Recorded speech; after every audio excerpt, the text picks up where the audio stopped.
نہج البلاغہ کا خطبہ نمبر 126۔ امیر المومنین حضرت علی علیہ السلام اپنے اس خطبے میں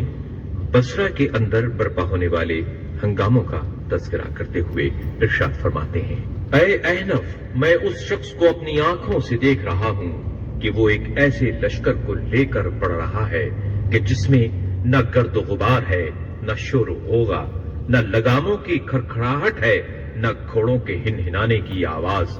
وہ لوگ زمین کو اپنے پیروں سے جو شترمرغ کے پیروں کے مانند ہیں روند رہے ہوں گے۔ علامہ سید رضی کہتے ہیں کہ حضرت علی علیہ السلام نے اس سے حبشیوں کے سردار کی طرف اشارہ کیا ہے۔ پھر حضرت علی علیہ السلام نے فرمایا، ان لوگوں کے ہاتھوں سے کہ جن کے قتل ہو جانے والے پر بیع نہیں کیا جاتا اور گم ہونے والوں کو ڈھونڈا نہیں جاتا، تمہاری ان آباد گلیوں اور سجے سجائے مکانوں کے لیے تباہی ہے کہ جن کے چھجے گدھوں کے پروں اور ہاتھیوں کی سونڈوں کی مانند ہیں۔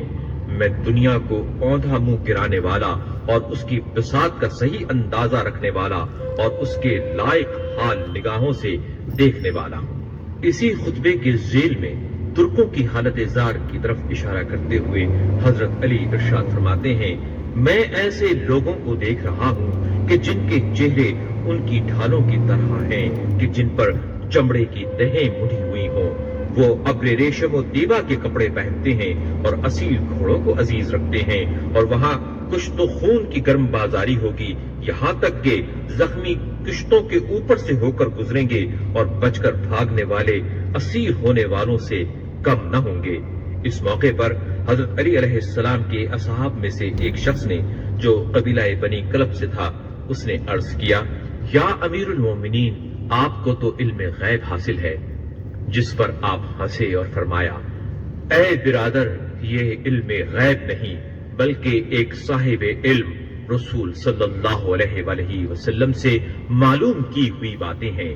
علم غیب تو قیامت کی گھڑی اور ان چیزوں کے جاننے کا نام ہے کہ جنہیں اللہ سبحانہ نے قرآن پاک میں ارشاد فرما دیا ہے، چنانچہ اللہ ہی جانتا ہے کہ شکموں میں کیا ہے، نر ہے یا مادہ، بدصورت ہے یا خوبصورت، سخی ہے یا بخیل، بدبخت ہے یا خوش نصیب، اور کون جہنم کا ایندھن ہوگا اور کون جنت میں نبیوں کا رفیق ہوگا۔ یہ وہ علم ہے جسے اللہ کے سوا کوئی نہیں جانتا۔ رہا دوسری چیزوں کا علم تو وہ اللہ نے اپنے نبی کو دیا اور نبی نے مجھے بتایا اور میرے لیے دعا فرمائی کہ میرا سینہ انہیں محفوظ رکھے اور میری پسلیاں انہیں